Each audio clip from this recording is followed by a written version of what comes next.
Hey everyone, and welcome to a special Coaster Fan 2105 15-year anniversary episode of Train Talk.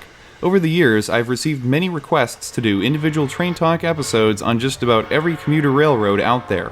While it would take a long time for me to do individual videos on every single commuter operation, I thought it would be fun to take at least a glance at all of them. So, for this special episode of Train Talk, we will begin a 3-part mini-series in which we take a look at every single commuter railroad operating in the United States as of 2023. We will be covering a total of 26 different railroads all across the country in 23 states. I won't be able to go into super specific details on every railroad, but I will give you a general summary of each operation, including routes, rail equipment, and a brief history. To keep things organized, I'm dividing everything up geographically. Part 1 will begin with railroads in the eastern portion of the country, then the central for Part 2, and finally finishing up with operations on the west coast for Part 3. This first portion covers the most densely populated region of the country, extending from Massachusetts all the way down to Florida.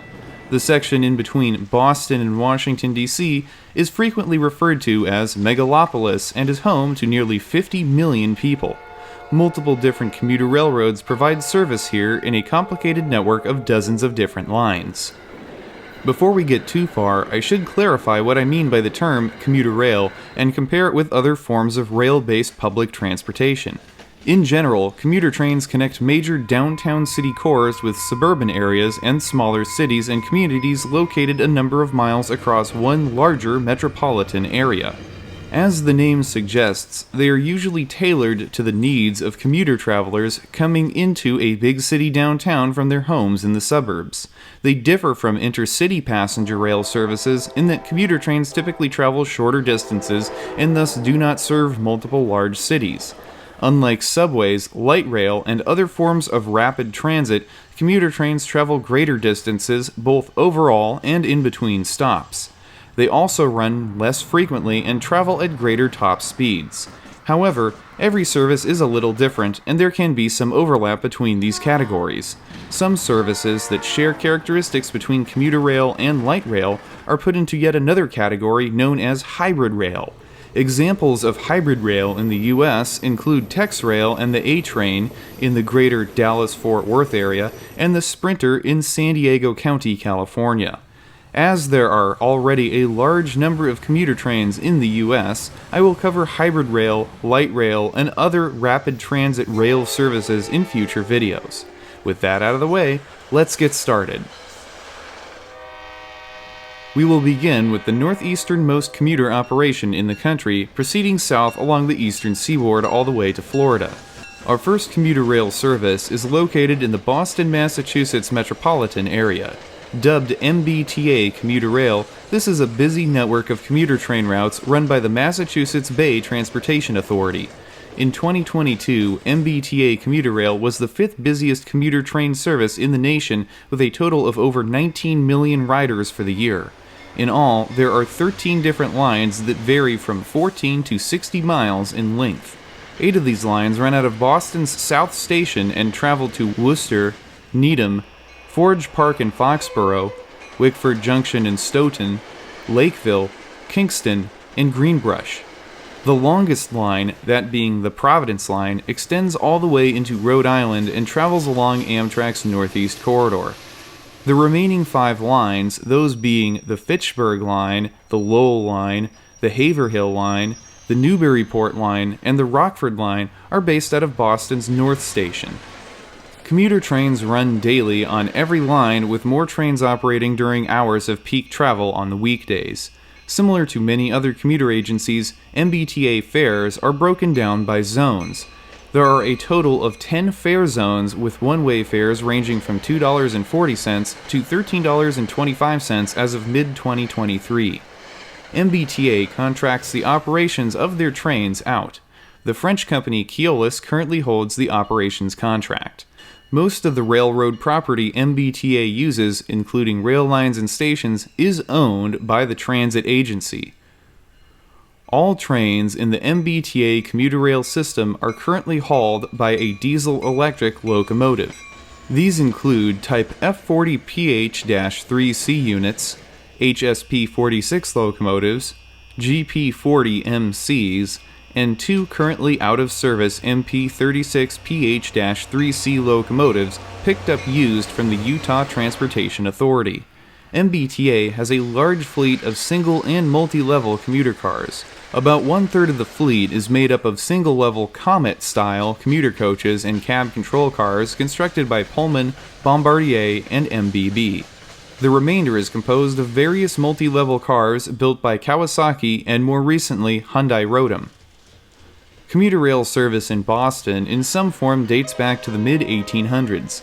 The Massachusetts Bay Transportation Authority was formed and began funding privately owned commuter operations on the New Haven and Boston and Maine railroads in the 1960s.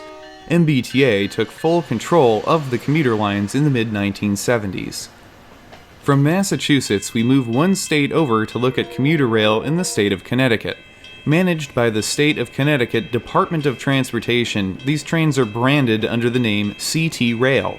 Service is provided on 3 different lines, all centered around New Haven, Connecticut. The Shoreline East runs 50 miles between New Haven and New London along Amtrak's electrified Northeast Corridor.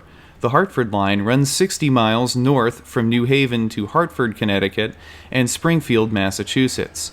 The third route, running as the New Haven Line, is a joint venture between the state of Connecticut and New York's Metropolitan Transit Authority under their Metro-North Commuter Railroad. Service begins in New York City and travels north and east along the Northeast Corridor into Connecticut. Some trains go directly to New Haven, while others branch off to other destinations off the corridor.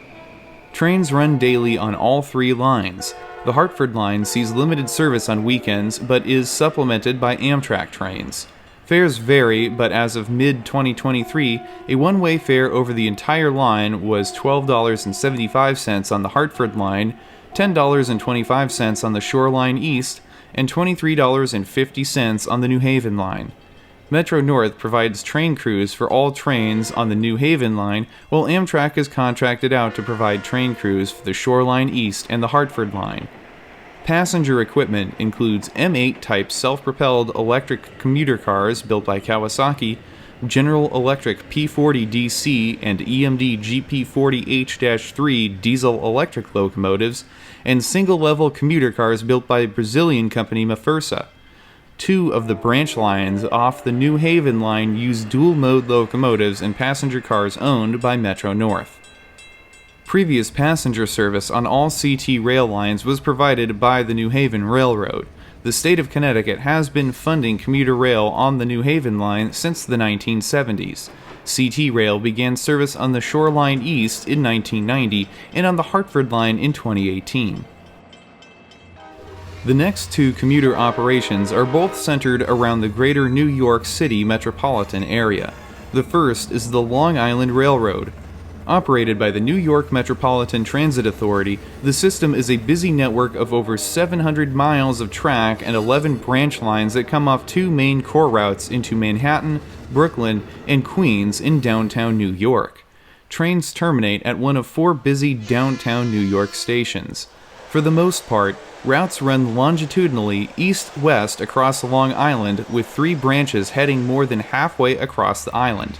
One line goes as far as Montauk on the far east end of Long Island. The Long Island Railroad saw over 70 million passengers in 2022, making it by far the busiest passenger railroad in North America. Daily service is provided on every branch of the system. Fares are structured into 8 different zones, with one-way tickets ranging in price from $3.50 to $31.75. Prices are also dependent on time of travel. The Long Island Railroad owns one of the largest passenger car and locomotive fleets in the country. While most trains are powered by an electrical third rail, LIRR also maintains a fleet of diesel-powered trains for trips further out on the island. Diesel-electric locomotives are of type DE30AC and DM30AC, built by EMD. The DM30AC units are dual-mode, able to run off the electrical third rail for trips into downtown New York. Long Island Railroad's diesels pull trains made up of bi-level commuter coaches built by Kawasaki.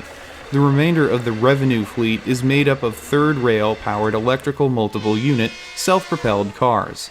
These include model numbers M3 built by Bud, M7 built by Bombardier, and M9 built by Kawasaki.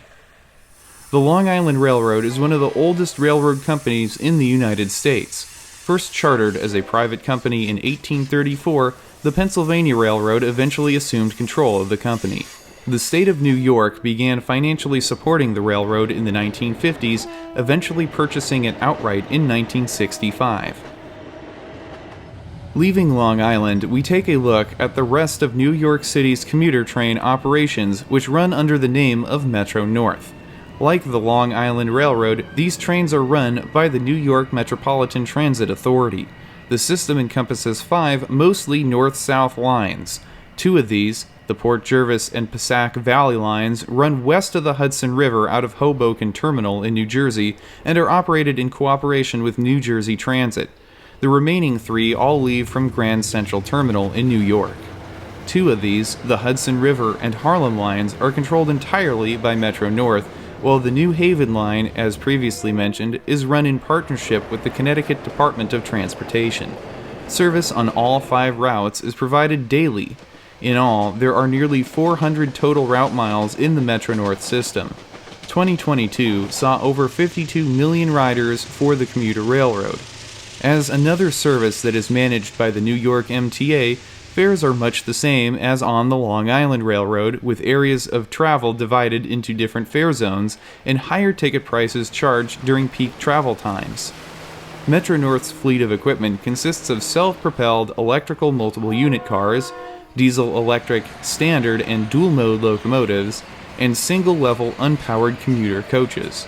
The multiple-unit fleet includes some cars that collect current from an electrical third rail, and others that can pick it up from either a third rail or overhead wires.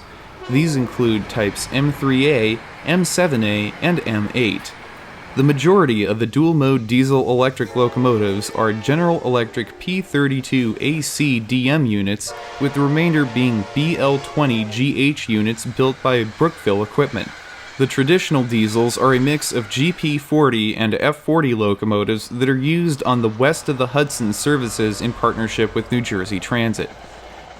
Metro-North was created in 1983 when the state of New York took over commuter operations that were run by the Consolidated Rail Corporation, known as Conrail.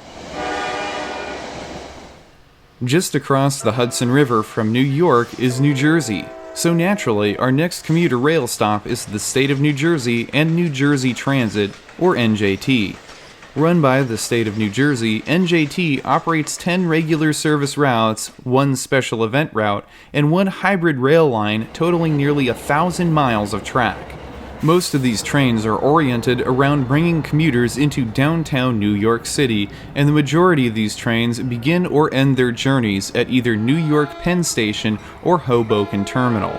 All trains out of New York Penn are powered by electricity, while those originating or terminating at Hoboken are pulled by diesel-electric locomotives. Secaucus Junction serves as a transfer station so that passengers traveling from New York Penn Station can switch to one of the diesel-hauled trains heading north, or vice versa. New Jersey Transit also operates 1 line in southern New Jersey in between Atlantic City and Philadelphia's 30th Street station. Service runs 7 days a week on all routes. 45.8 million people rode NJT commuter rail in 2022, making it the 3rd busiest commuter railroad in the nation. NJT has a wide variety of rail equipment. In the diesel-electric locomotive category are GP40 and F40 types, as well as newer PL42AC units. New Jersey Transit also owns a few diesel-electric dual-mode units of type ALP45 that can run off overhead electrical wires. The rest of the locomotive fleet is made up of ALP46 electric units built by Bombardier. For passenger coaches, NJT owns a mix of single and multi-level coaches, all built by Bombardier and Alstom. Aside from the locomotive-hauled trains, NJT still owns a number of General Electric Aero 3 type electrical multiple-unit self-propelled passenger cars. Like Metro North, New Jersey Transit rail operations trace their origins to 1983 when the state of New Jersey took over several commuter rail services from Conrail. Quite a bit of the initial equipment came from predecessor railroad Erie-Lackawanna and was well worn by the time NJT took over. Soon, new fleets of equipment were acquired and railroad improvement projects were undertaken to modernize the service. In the neighboring state of Pennsylvania, the Southeastern Pennsylvania Transportation Authority, known as SEPTA, operates 13 commuter rail lines classified by the agency as regional rail. All of these lines bring passengers to and from downtown Philadelphia from outer destinations in all different directions. SEPTA Regional Rail is rather unique in the U.S. as it is one of only 3 fully electrified commuter rail systems in the entire country, and of the 3, it is by far the largest. Rail ridership totaled 15.9 million in 2022, bringing it to the number 6 spot for busiest commuter railroads in the United States. Trains run multiple times a day, every day, on every line, with the exception of the short Kinwood line, which only sees trains 6 times a day in each direction on weekdays. Regional rail fares are divided into 4 zones. One-way fares are priced between $3.75 and $8.25. Most SEPTA trains consist of sets of electric multiple unit cars. 2 different types of cars are currently in use: the General Electric built Silverliner 4 cars and Hyundai Rotem Silverliner 5 cars. SEPTA also has a modest fleet of ACS-64 electric locomotives built by Siemens Mobility and single-level Bombardier coach cars. Similar to other commuter railroads we've discussed thus far, most of SEPTA's routes were previously operated by other railroads. SEPTA was created in the 1960s to prevent the discontinuance of more commuter rail lines in the Philadelphia metro area. At first, other railroads were subsidized to maintain the service. As was the case with both New Jersey Transit and Metro North, SEPTA fully took over operations from Conrail in 1983. About half of SEPTA's rail routes were formerly operated by the Pennsylvania Railroad, with most of the others previously run by the Reading Railroad. Continuing on south into the state of Maryland, MARC, or the Maryland Area Regional Commuter, operates 3 different commuter lines in the state of Maryland, Washington, D.C., and the northern corner of West Virginia. Maryland's Transit Administration manages the service, which is made up of nearly 200 route miles and 42 stations. The busiest line, known as the Penn Line, travels between Perryville, Maryland, Baltimore, Maryland, and Washington, D.C., along Amtrak's Northeast Corridor. The Camden Line also connects Baltimore and Washington, but by way of a different route. The Brunswick Line travels northwest out of Washington, with some trains eventually branching off to Frederick, Maryland, while others continue west to Martinsburg, West Virginia. Alstom is contracted to provide Camden and Brunswick Line train crews, while Amtrak provides crews for all trains on the Penn Line. MARC is a mostly commuter-oriented service. No trains operate on the Camden and Brunswick lines on the weekends, while the Penn Line sees limited Saturday and Sunday service. 2022 ridership for MARC reached 2.8 million. One-way fares on MARC range in price from $6 to $14. MARC's trains are all locomotive-hauled rather than self-propelled. Most trains are powered by diesel-electric locomotives. A handful of trains on the Penn Line use electric locomotives. In the fleet are various GP40 types, MP36 units, and SC44 Charger diesels, along with a few HHP8 electric locomotives. Passenger cars are a mix of single and multi-level style coaches built by Nippon Chariot, Kawasaki, and Bombardier. As with all other commuter operations thus far, MARC took over from other operators that were struggling to maintain service. In this case, it was primarily the Baltimore and Ohio Railroad, with some services coming from the Penn Central. Even after the Amtrak takeover of most passenger services in 1971, many railroads in the eastern half of the country continued to operate money-losing commuter routes, including the B&O and the Penn Central. The Maryland Department of Transportation began subsidizing services in the mid-1970s, eventually establishing the Maryland Regional Commuter brand, later called MARC, in 1984. The other commuter railroad to serve the Washington, D.C. metro area is the Virginia Railway Express, or VRE for short. VRE operates two different commuter rail lines that both travel south from Washington Union Station and across the Potomac River into Virginia. One line travels to Manassas, with the other terminating in Fredericksburg at the Spotsylvania Station. In all, the railroad operates over 90 miles of track. Trains run only on weekdays, with trips scheduled around typical commuter patterns. VRE has a total of 9 fare zones, with one-way travel priced from $3.50 to $12.15 as of 2023. In 2022, VRE saw a total ridership of nearly 1.2 million. Keolis is contracted to provide train crews for VRE. Equipment used on VRE consists of MP36 diesel-electric units and bi-level gallery-style passenger coaches. Virginia Railway Express commenced operations on June 22, 1992, on the line to Manassas. Just 1 month later, service began to Fredericksburg. For our last two commuter railroads in the eastern United States, we move all the way down to Florida. First, in the greater Orlando area, is one of the newest commuter trains in the U.S., known as Sunrail. Managed through the Florida Department of Transportation, Sunrail features a 49-mile-long north-south rail corridor traveling between DeBary, Orlando, and Kissimmee. Service runs Monday through Friday, with crews initially provided by Bombardier Transportation. Trains run about once every half hour during peak travel times and once every hour off-peak. Sunrail fares are divided into 4 travel zones with one-way tickets ranging from $2 to $5.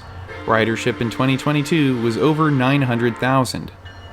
Sunrail commuter trains are all pulled by diesel-electric locomotives. These are MP32 PH-Q types, which were rebuilt from GP40 locomotives by Motive Power Inc. in Boise, Idaho. The bi-level passenger cars were all built new by Bombardier. Service began on May 1, 2014. The right-of-way was purchased from CSX Transportation. Currently, operations are being extended north as far as the DeLand Amtrak station. Down in sunny South Florida, Tri-Rail runs commuter trains along a single rail corridor connecting Miami with Fort Lauderdale and West Palm Beach. The 70-mile-long route sees regular train service 7 days a week, with trains running twice each hour in each direction during peak hours of travel on weekdays and once an hour during off-peak hours and weekends. Tri-Rail fares are divided into 6 zones. One-way fares range in price from $2.50 to $8.75 as of 2023. In 2022, Tri-Rail had a total of 3.7 million riders for the year. The South Florida Regional Transportation Authority runs Tri-Rail and owns the rail corridor. The route was previously owned by CSX Transportation. Train crews are provided by Herzog Transit Services. All passenger cars in the Tri-Rail fleet are bi-level, with some of the Bombardier commuter coach design, while the remainder were constructed by Hyundai Rotem. There are 3 different types of diesel-electric locomotives used to pull the trains. These are Brookville BL36PH units, EMD GP49s, and various F40PH commuter variants built by both EMD and Morrison Knudsen. Tri-Rail first began public operations on January 9, 1989. Initially, this service was intended to temporarily alleviate freeway congestion during a major construction project. Due to the popularity of the service, the Florida Department of Transportation opted to make it permanent. That brings part 1 of this mini-series to a close. In part 2, we will continue with our look at commuter rail systems in the central part of the country. If you have any questions or comments you'd like to share, leave those down below in the comments section. A special thanks to all my supporters on Patreon. If you would like to receive notifications every time I post to YouTube, click on the subscribe button and select the Receive All Notifications option by ringing the bell. For even more great content, check out my other social media pages. And remember, every Friday morning at 9 a.m. Pacific Time, there's an all-new railroading adventure headed your way right here on the YouTube channel. I'll see you in the next episode for part 2 as we continue our look at commuter trains in the central portion of the US. That's it for now. Until next time, I'm Mike Armstrong. I'll see you down the line. Thanks for watching.